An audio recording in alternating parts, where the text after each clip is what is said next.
Amazon search is no longer ruled by keywords. Like it or not, it's being rewritten by AI. Rufus and Cosmo aren't just buzzwords. They're reshaping how your products are found, ranked, and bought. But here's the part most sellers are missing. These AI changes demand a whole new content strategy. In this episode, Max Sinclair reveals how Amazon algorithm is evolving, what you need to change in your listing, and why ignoring this shift could cost you everything.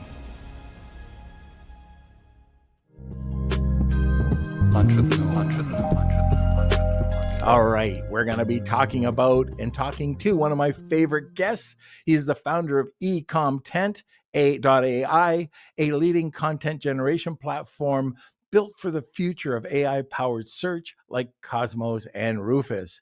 He helps brands celebrate high-performing visual and written content tailored for emerging AI discovery tools. He's previously held global leadership roles at Amazon and also hosts the New Frontier AI for E-commerce podcast. And this is our returning guest, Max Sinclair. But before we get to Max, we'll have a word from our sponsor. Are you spending more on Amazon ads and getting less return? There's a smarter way to grow and without increasing your budget. Levanta's Affiliate Shift Calculator shows what you could do if you really allocate just a portion of your ad spend into affiliate marketing. If you're an Amazon seller doing over $5 million a year, this is for you. And guess what? It's free. All you have to do is click on the link in the description to go to your custom forecast today. So sit back, relax, grab a cup of coffee, and welcome to the show, Max. Great to be back. It's been about a year or so since I was last on, so it's good to return. Yeah, it's been a while. And what's new, Max? Like, what's going on over at Ecomtent? Well, we just launched our freemium model. I guess that's a big, exciting news. So we'll be talking about that. But sellers can log on for free and they can get a audit, the most comprehensive audit of their Amazon catalog, I think, available anywhere. Yeah, like as you may know, we raised some venture money, and people wondering what we are planning to do with this. And basically, we're going to be spending a lot of GPUs for free on Amazon sellers, and hopefully giving back to a community that's been really great to us. And if you want to see how your catalog is optimized for A9 and Rufus and Cosmo, you can have a look for free on Ecomtent. You just hit a nerve.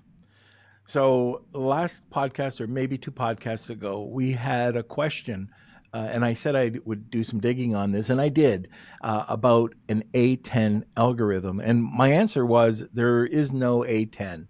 So can you just tell us a little bit about that? This is a classic Amazon guru speak of, there's a new algorithm, it's A10. Of course, the Amazon algorithm is shifting all of the time, but it's called A9 because Amazon acquired a company called A9.com. They were, a machine learning company. They acquired it in the early 2000s, and that's why we have the A9 algorithm, as it's called in Amazon, because it's just an external purchase. They never had an A8 algorithm, and there is not an A10 algorithm. I think some people may be confusing Cosmo for A10. Maybe people talk about it in that language to kind of make it sound like there's been an evolution, which of course there has. But A9 is called A9 because that's the company that Amazon acquired. Very good. So thanks for that. I know that a lot of people, a matter of fact, I wrote a blog article 2 years ago about A10, and I misunderstood. And, I deleted it after I found out. I'm not sure who it was. It might've been Danny McMillan that said, "Hey, you know what? This isn't quite right." So, very politely. And it's true. It's the name of the company. So I just wanted to get that straight. So there is no, there won't be an A9, there won't be an A20. There won't be an A10, 11, 12, 13. The name of the company is A9. That's not changing. There's going to be updates. Exactly. I think to be fair to the people who talk about, some people talk about A10 to try and get, the clickbait and a YouTube video watch or whatever. But I think those who make the mistake in earnest, you could say that there's so much changes that are happening with AI, which we're going to talk about, right, into the Amazon algorithm, which in many ways you could misrepresent it as an A10 because it's such a step change in what's happening. But the name doesn't really make sense. Right. Okay, well, why don't we just get right into it and let's talk about how is Amazon employing AI to change search and discovery right now. Don't forget to subscribe and leave me a comment saying I subscribe and I'll personally reply to your comment. Sure. So there's two key things which Amazon are doing in the AI space, and these are, I'm sure many listeners are familiar, Rufus and Cosmo. So Rufus is this ChatGPT style search that appears on the Amazon app and also in the search bar. Sometimes you can see a lot of experimentation about where Cosmo is cropping up, but that's kind of like a large language model, LLM based interface that customers can interact with and search. And we have some numbers. The $1 million question that is debated in all these WhatsApps, and I'm sure also on your WhatsApp norm at certain points, is how many customers are actually using this kind of AI interface to search and discover products. And the answer, according to our calculations, is that it's about 14% of searches coming through Rufus. And I can tell you how we came to that number. Amazon AWS put out a blog. So Amazon have not released numbers on how many people are using Rufus. Obviously, that's highly sensitive information. But the AWS team did put out a blog explaining how much infra they had stood up to support Rufus. And obviously, AWS is selling Trainium chips, kind of like GPUs, and they're kind of used Amazon Rufus as a case study on the AWS website. And we have this on our website that you can have a look at afterwards as well, of how much GPUs basically they use, and they used 80,000 AWS chips. So that gives us a bit of an insight into how much people are using Rufus. Why? Because the whole AWS business model is scaling up compute to fit the needs of the customer, and that's kind of the big innovation that AWS had. Whereas previously, you'd buy a server and you'd have a fixed amount of bandwidth on that server that you could use. With AWS, you can kind of scale up and down compute, and therefore, on a usage basis.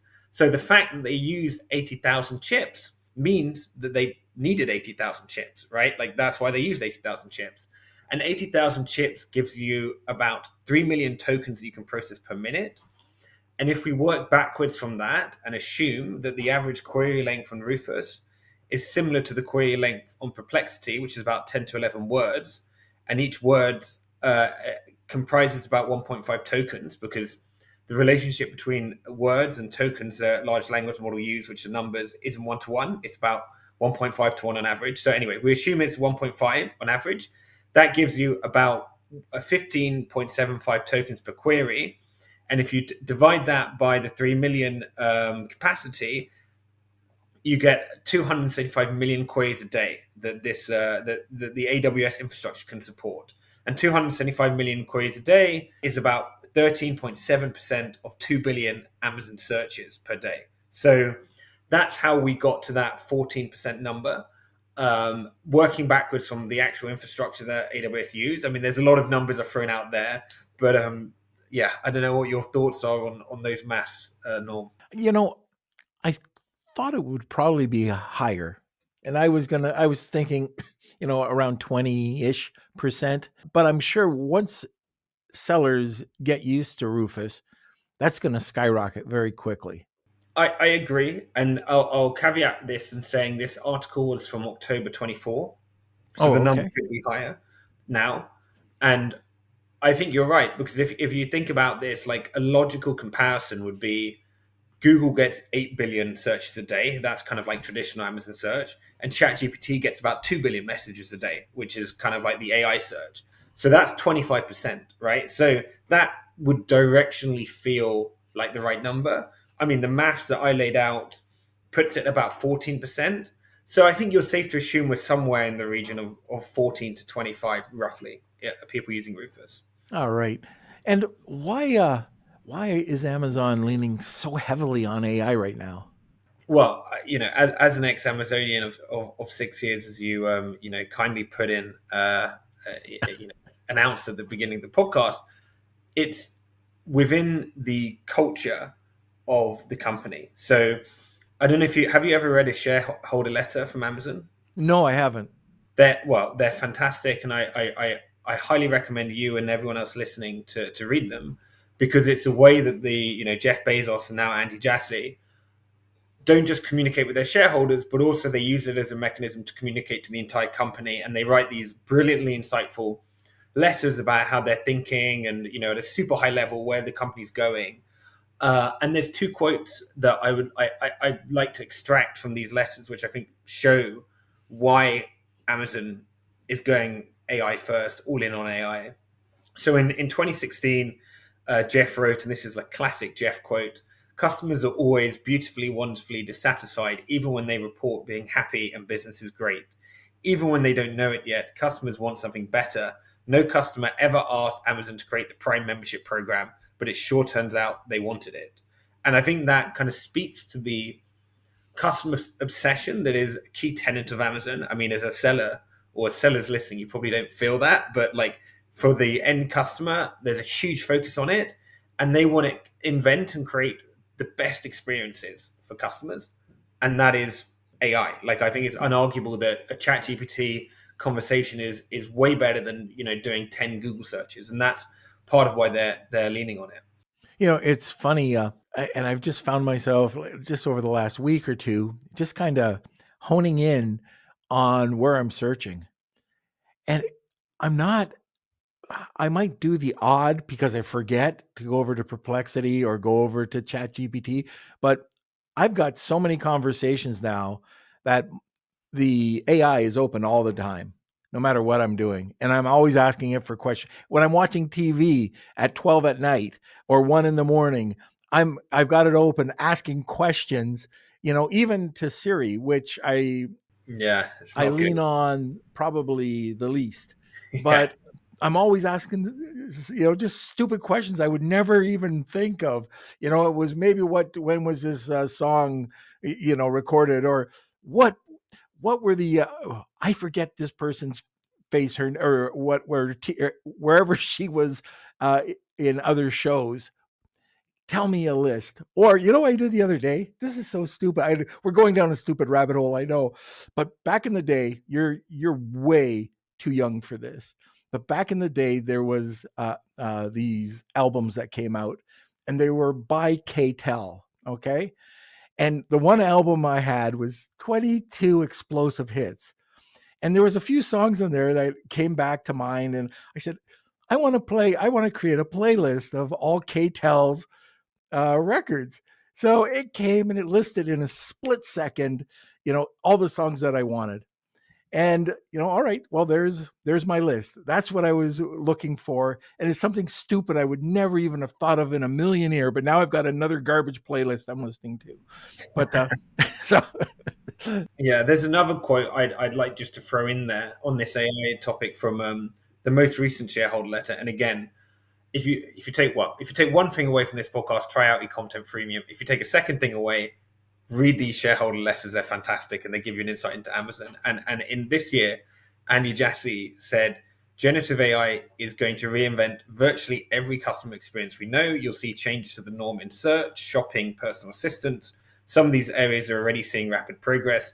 If your customer experiences aren't planning to leverage these intelligent models, their ability to query giant corpuses of data and quickly find your needle in the haystack, a bit like what you're just saying, their ability to keep getting smarter with more feedback and data, and their future agentic capabilities, you will not be competitive.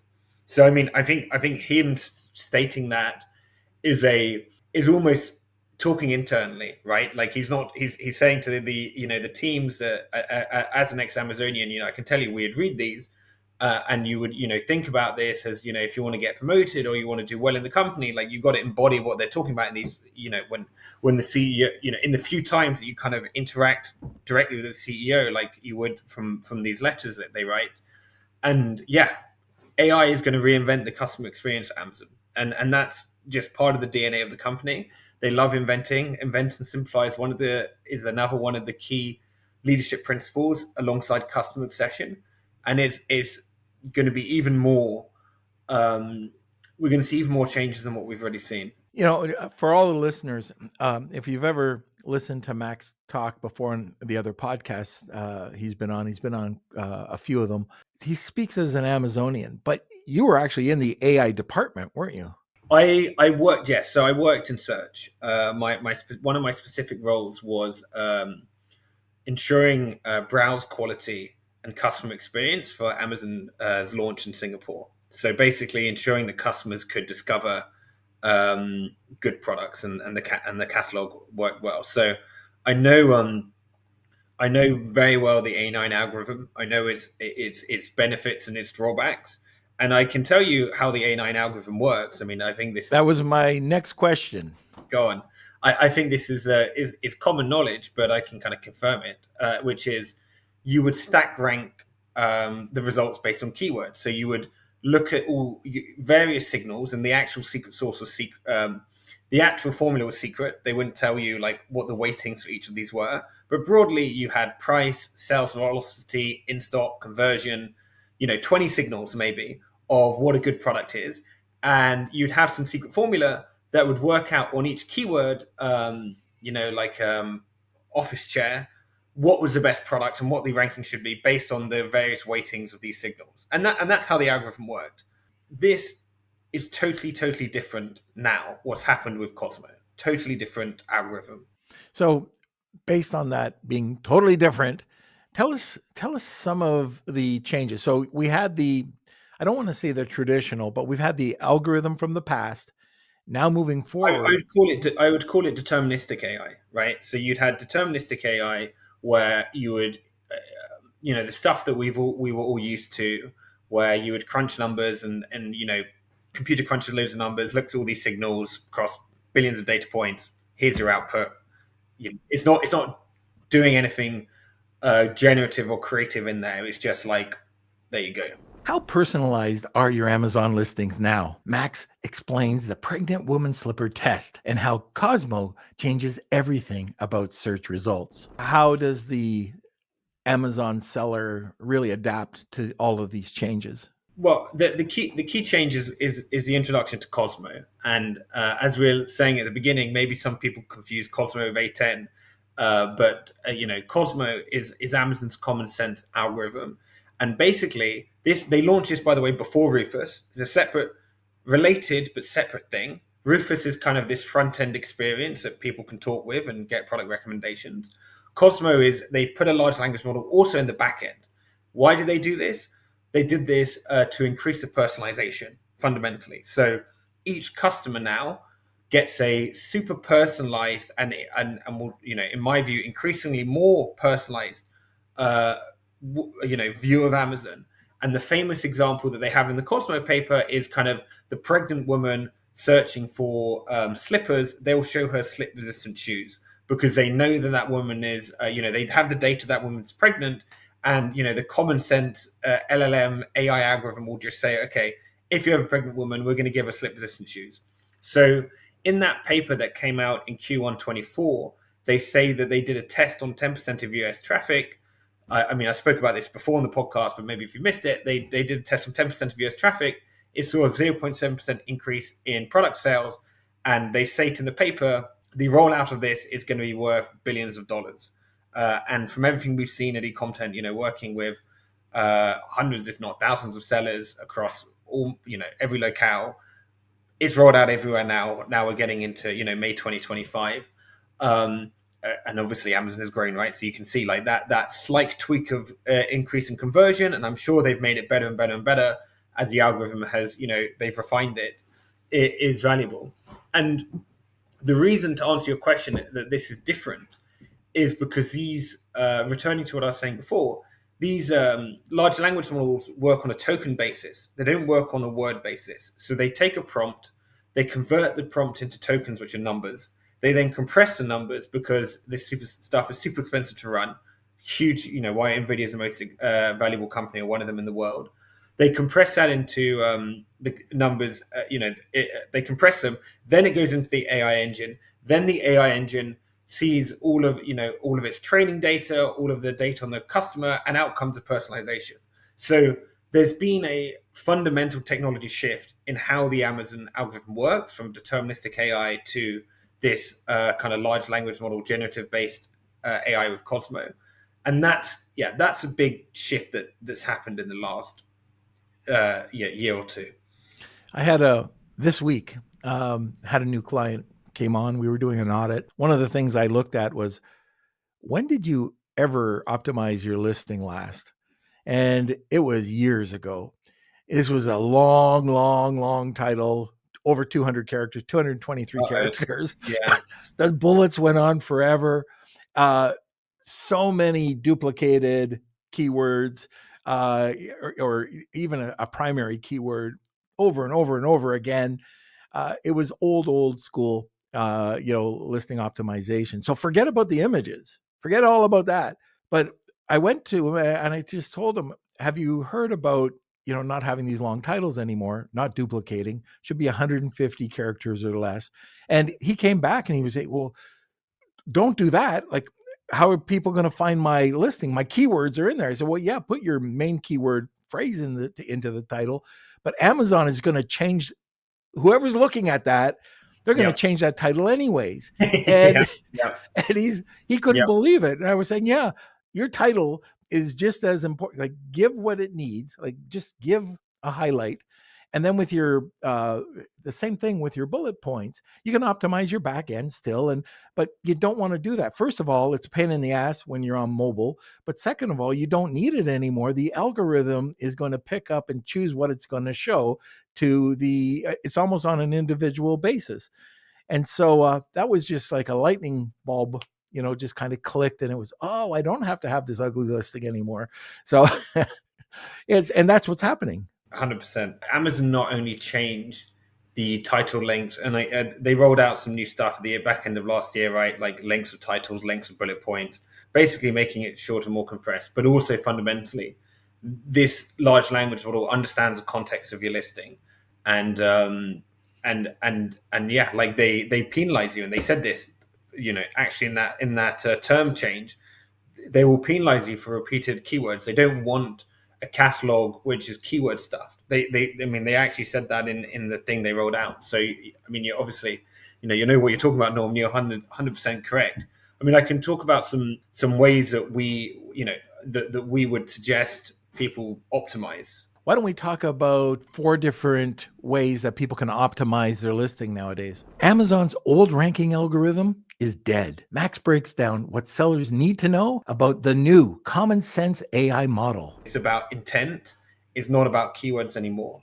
And when we talk about intent, what you need to talk about on your listing is the usage. What is the functional use of the product? What are the event that people, or activity that people are using it for? What is the time or the seasonality when they're using it? What is the body part or like room, location that they're using it in?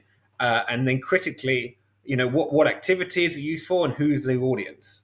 The audience probably being one of the most important ones. So you need to optimize for that intent and those, I'd say, subjective descriptors of who the product's for and why and when. And that is going to help the AI algorithm, which is now far smarter than any human, to surface your listing to the right customer when they're searching for it. And now let's have a word from our sponsor. Tired of negative reviews dragging down your star rating and sales? TraceFuse has your back. TraceFuse specializes in removing non-compliant Amazon reviews the right way. I'm talking 100% compliant with Amazon terms of service. And with over 11,000 reviews removed for 400 plus brands, they know what it takes to protect your reputation and boost conversions. And here's the best part. You only pay for performance. That means you only pay for reviews they successfully remove. No contracts, no monthly fees, just results. Plus, as a Lunch with Norm listener, you get 2 reviews removed for free. Ready to clean up your reviews? Visit tracefuse.ai. That's Tracefuse, TRACEFUSE.ai. AI. We're back. Hey, Max, I have a question for you about the next step forward. I'm seeing like people are saying, oh, AI is going to do this 2 to 3 years out. Things are moving so fast, it's hard to predict what's going to happen tomorrow. But to you, what does the future look like on Amazon? So I'll talk about three things which I'm excited about. So the first one is agentic shopping, and we've seen with Google I/O, which was a few days ago, and actually eBay have just launched something similar yesterday. This agentic shopping experience. What on Google this looks like is it will basically you give it a query, it will go search the web, go look at all these different shops, and then you can put in a target price. So you can say, I'm going to wait until that's $50, and then it will check out, and you can pay via Google Pay, and it'll execute that transaction for you once it hits that price. So the customer will basically set up agents, and they'll scour the web, find the stuff, and purchase them for them when it if it hits a price that they're happy with. eBay are doing the same, and my experience, or my observation rather, I'd say, in this kind of AI race that we've seen in the last 3 years is that when one leader goes, the rest follow. So I would not be surprised to see some kind of agentic shopping experience on Amazon, maybe through Rufus, maybe it's part of the Rufus experience somehow, where you can say, oh, I don't like this now, but I'm willing to buy this when it's, hits $30 or whatever. And I think that's going to change the game almost for these pricing tools. Like how are you going to manage that? Like suddenly you change your price and loads of orders are triggered. Maybe Amazon will show you what orders are waiting, and you can maybe decide to execute them or not. Who knows? But I think that's certainly a one that I would expect. What do you think on that one? Yeah, I'm not sure what to expect. It just comes out so fast. I think there's going to be definite new advances towards the AI and technology. I think it's going to shift so quick that over the next 6 months is going to be completely different than what we're looking at right now. Because first of all, like we started off with, we might be at 14% of people using Rufus. Well, I think that's going to expand quite a bit. I think it's going to be a hockey stick statistic once people really catch on to it. Right now, we've got these people that are just, they're always leading, with doing things, being the first to do things. And the followers, the other 80%, will come in very shortly. Once that happens, I don't know what Amazon's going to do, but they're on the leading edge of AI and this technology. So I'm sure they're going to fire back with something really cool. I think another one which was actually announced last year at Accelerate, but then we haven't seen anything since. But I imagine it's funny they do these. It's very classic, like tech company these days. They do this big announcement and then there's not actually a product. It's just like a declaration of like a vision. But they announced at Accelerate these different search experience by category. So one of the examples they gave was pillow. So if you're searching for pillow, the whole bio experience is totally different, and it will like educate you and say like these are the things you need to consider, like thread count, maybe linen type of and they basically would change the search to be like some very category specific thing. So I think I wouldn't be surprised if something like that does come to fruition. I mean, they've already said they will do it, and it's probably a matter of time before they start to expand on that. Well, yeah, buying patterns too. So based on, let's say that you're more of an upper income and you're looking for that 3,000 or whatever thread is, Egyptian cotton pillowcase, they're not going to waste their time with anything that might be 1,000 thread count, or they're going to be able to target you based on the demographic a lot easier.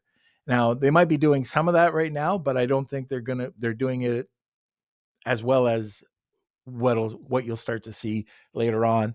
Another one. This is going to be a tougher question, I think. Maybe not. You're a smart guy. You're a lot smarter than me. So I'm talking about I'm talking about product launch. So right now, there's a variety of different ways that people are launching. Forget about PPC for a sec. Can you see how people can use AI to help with their new launch and rank strategies? Amazon's algorithm works completely different now. Max explains how AI is changing what shows up when an individual customer searches. Yeah, so I think like I know the traditional launch approach was like let's find some keyword gap and let's say that oh we found this on this keyword this competitor's low. Like I don't necessarily think that's a winning strategy anymore. I think the whole keyword basis is fast kind of evaporating and that won't be the case.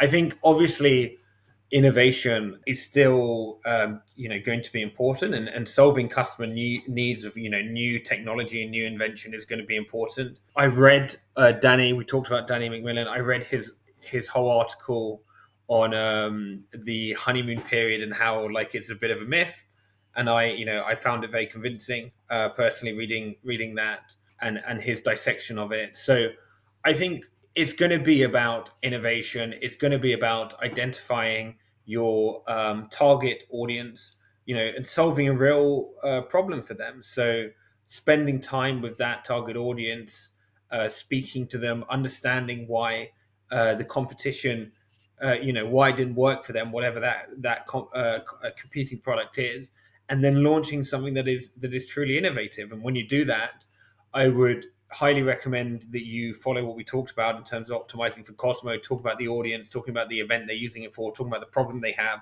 all those things, right? Like just good, solid marketing things. And you're a far more experienced marketer than I am. And I think that's what's going to help people succeed with new product launches. So just really old school marketing, going back, reaching out to the customer, finding out what they Exactly. want, what they liked, what they didn't like, and implementing it. I think another like a meta takeaway point to think about these algorithms is that they're far smarter than humans now. So like the old way of like, oh, let's like hack this kind of thing with like this like missing keyword, like forget it, right? Like you're not going to kind of like out hack an Amazon algorithm now with like a bit of helium 10 or keyword, I won't name names, a bit of a keyword tool, kind of like gap analysis. These algorithms are super smart, and therefore, yeah, if you solve real customer needs with new and innovative ways that don't exist, they will for sure reward that. All right, so let's jump over to PPC now. So, how's that going to be impacted by AI based search? Everything we focus on e-content is all about organic rank and ranking for the algorithm. So I don't claim to be a PPC expert. And at the same time, there's a reason we focus on organic. It's because I have a very controversial view on PPC, which is I think PPC is going to look like a very dated thing in a few years. I think like we'll look back on like pay per click, specifically blue links, pay per click marketing as something which was very like 2000s to 2020. I just really believe that the future will be you talk to an AI engine and the AI engine gives you the best answer. And the monetization comes from much higher conversion rates that we saw in the Cosmo paper. Um, and I think there's a bit of a game here, which is like ChatGPT has launched ChatGPT Shopping. Perplexity's got a shopping integration with Shopify. So Amazon have to build the best AI, chatbot and agent to help you find the best product. They have to do that, otherwise people will move to Google as well launch Google Shopping, right? So there's going to be this many competing companies for the best AI agent to help you shop. And I think anyone that delivers ads as part of that experience is not going to be the best one and will lose, in my view. And I think that people will be used to asking a question and getting the answer. And that's just what's going Mm-hmm. to happen. I think what we have seen Amazon experiment with, which I think is very, very clever and credit to them, is sponsored questions. Have you seen this, Norm? So brands, it's obviously in beta, but it's live. Brands can bid on a sponsored question. So if I ask, "What's the best headphone?" and obviously you've got, Amazon goes through Cosmo. It looks at my age and my spending habits and all service to me, like headphones, which it thinks I'm most likely to buy based on my past history, blah blah blah. Brands can then bid on the follow-up question. So you have a follow-up question bidding saying, why should I, why are Sony the best headphone brand? And Amazon launching these, and I think it's a very interesting way for there's still to be some paid activities and brands still to pay to be in searches, but the experience for the customer to be non-intrusive, and you still ask your question and get the best answer. That's brilliant. As a old guy, I think of that as I'm Canadian, so the hockey game. I used to go out, and back in the 60s and 70s, we'd go to a hockey game and there'd be white ice, white boards. And then all of a sudden, board advertisement, came, and you start to see it, and they're wrecking the game. Then they'd have it in center ice, or just between the blue lines, and then in the circles, and then starting to, it's not like in Europe with soccer, or football, but all the advertisements, now I think they can have one advertisement on their shirt, but it's just exploding. And then you go, where the hell can they go and add more advertising? And then all of a sudden, on the steps going up, and this is what Amazon's doing. It's actually it's brilliant, finding the gaps where they can make more money. Now, I hate it with sponsored ads. Like everything is sponsored ads when, up front you get 2 rows. I mean, it takes away from, good products. It's just people who have more money, but, and conversion. But that's something I didn't know about. I'm going to check into. I wrote a LinkedIn post about it, so it's on my LinkedIn. But I think that's I do think advertising will change. I think it will become, personalization has been a big theme of this podcast. I think stuff will be a lot more personalized. Amazon obviously have Prime Video. We've seen ads in that. I imagine they're super personalized. I think we're going to have ads be reinvented in the kind of chat experience in a way where, like, a brand new ad will be created off the fly based on the customer and their prompt. So like something totally different. And I don't know how this will happen, but I can imagine, me as Max in London, in his 30s, searching for headphones, and it's saying this is the best 30. Like it just gives you something which is like a paid thing, which is like completely like an AI generated ad, which is like spot on somehow. So I like, obviously I don't know how this is going to work. I imagine there'll be some new innovations that happen. I think sponsored questions is another non-intrusive way. So maybe you would have like the organic answer, and then like the AI generated, like ad answer, and it's done in some way which is quite clean and nice for the end user. But I think ultimately, like, we're moving now into a world which is very healthy, with a lot of competition, with a lot of different providers, new players like Perplexity, the old guard like Google having to reinvent themselves and do new things, and ChatGPT also being a new one. So I think we're moving into a world where this business model will change, and I'm convinced of that, and that's why we only focus on organic at Ecomtent. Great. 2 quick questions. One, if brands are making a mistake, what is it? What is it right now? Brands are making a mistake if they have not changed their strategy on how they're generating listings in the last 2 years, because the technology has changed so much. If you haven't changed your strategy, you're making a mistake. All right. Last question. If there's one thing brands are missing out on, what is it? Oh, can I plug myself again? Otherwise, I'm going to have to think for longer. You do it. Go ahead. I'm trying to think of. You're missing out on our Ecomtent freemium. I'm trying to think what else. I don't know. Like, if I'm not trying to plug myself, maybe your podcast, Norm. Your podcast is full of pearls of wisdom. So maybe. Thank you, sir. All right. I know we got to cut out of here a little bit early today. So why don't you just give us your contact information, then we'll head over to the Wheel of Kelsey. Absolutely. It's Max Sinclair. I'm most active on LinkedIn. I'm in Norm's WhatsApp group, so you can tag me if you have a question about this. I'm happy to answer. if you disagree with me, tag me and we can find it out in the WhatsApp. Ecomtent.ai is the business. So check it out. It's free, as I said. Once again, Max Sinclair, thank you. I can't wait till you're on again, because you always come just with all this great new information. Look forward to it. I'll see you in 6 months or so, Norm. All right. We'll see you later, Max. All right, everybody. Thanks for taking part in today's podcast, and we'll see you next Monday. Entrepreneur.